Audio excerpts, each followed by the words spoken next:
Donkey Kong. Thank you for watching. Welcome to PowerDrift, guys. But don't watch me. Hey, watch this. It's the Baleno RS.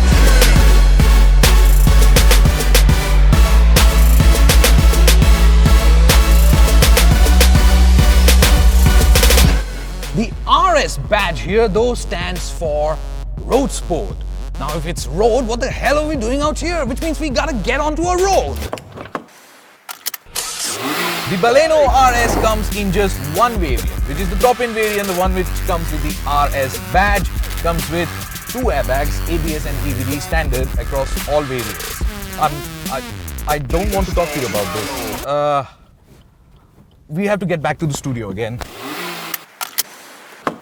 Over the regular Baleno, the RS is a special car. But why special? What's new? The suspension? No. The wheels? Nope. They are the same, except that they are blacked out. The interiors, is it the same? It's not just the same, it's absolutely identical. I'll tell you what's special, it's this, a petrol engine that comes with a turbocharger to make it more powerful and the technology around it to make it more efficient. So Suzuki's international 1-litre 3-cylinder turbocharged engine gets plonked into this car so that we can ask a question, how well does the RS drive? Now I've been waiting to get back on the road.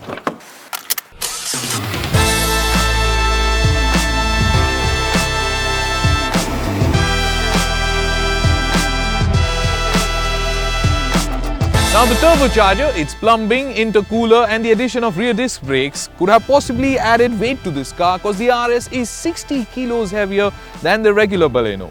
But having said that, the RS is rated to dish out same amount of fuel efficiency as the regular Baleno.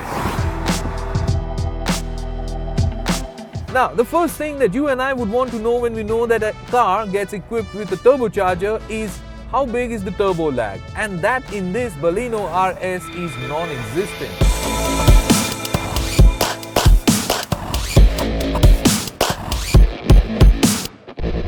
It does make for a sporty experience not because it's powerful, not because it spins fast, but because of the boost that you can ride on with ample of torque available.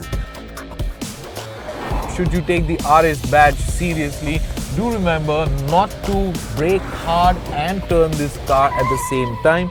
You will spin the car off.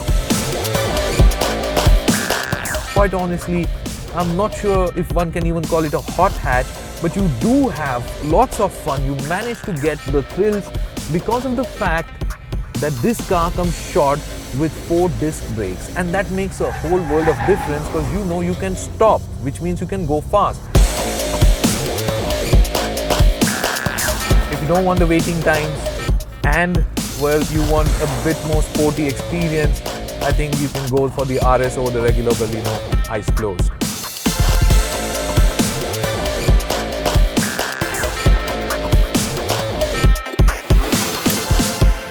And we get back to the studio because we got to talk a bit more about... You can't talk about a fast hatch without talking about this, the Polo GT TSI.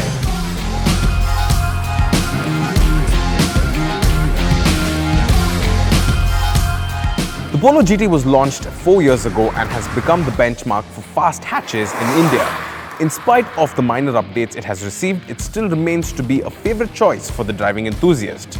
So how does the Polo GT stack up against the Baleno RS? The Baleno RS is a bigger car and it certainly looks like it.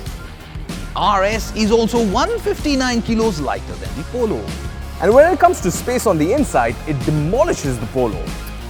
Not just when it comes to the space, but also when it comes to the rear seat comfort. And the Baleno RS has disc brakes all around. The lure of the Polo though is the 7-speed DSG.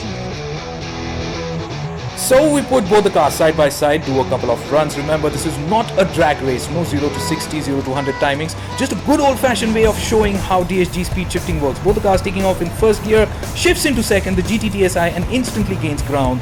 Minimal shift timings, waiting for the third shift, and there it is, disappearing out of the frame. Now, second time around, the RS seems to have gotten to a better start, but will it matter because the GT is going to shift into second. There it does, gains ground immediately, waiting for the third shift. That will see it moving ahead once again very cleanly, and now waiting for the fourth shift for it to disappear out of the frame. As you can see in a straight line, the Polo GTs can still take the Baleno RS. Although it is marginally more powerful, it produces 104 bhp and 175 Newton meters of torque. And part of that magic acceleration, ladies and gentlemen, is down to this DSG gearbox. There are a few other areas where I think the Polo GT still has the edge over the Baleno RS. Starting with the seats. These seats are supremely comfortable and extremely well bolstered, and especially when you're doing enthusiastic driving in corners, it really holds you well. The quality of the materials used on the inside and the fit and finish of it feels quite nice and premium. And also the steering wheel, this is a sporty flat bottom steering wheel, 3-spoke. It feels so nice to hold in your hand, fits like a glove. The Baleno RS really has an edge when it comes to the braking department. And because that car is also wider than the Polo, it also feels more sure-footed in the corners. The one thing that the head unit and my watch have in common is that they are monochromatic. The Baleno RS, on the other hand, not only has a really nice infotainment unit that we've come to know and love from the Maruti range, but it also has a TFT color MID display as well that gives you a lot more driver information. And then there's also the question of headlights. Now, these are just regular halogens, while the Baleno RS gets projector lamps, and it makes a world of difference when you're driving at night. Baleno handles rougher roads a lot better, and this is something that any Polo owner will tell you, that if you're going to own a Polo or a Polo GT, you just have to get used to those thuds.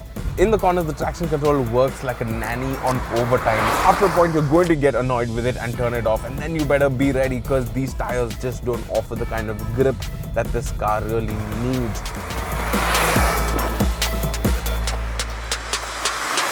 Alright, so everything said and done, Glenn. If it were your money, which car would you choose? Well, I think we can both agree on the fact that on either of these cars, the tires just don't work. So that would be the first thing I would change. But considering that I'm going to have to live with it every day, I'd choose the Baleno RS. What about you, the Polo GT? No. I mean, yes. Well, I can't conclude that as of yet, because we still got a little more to talk about this car.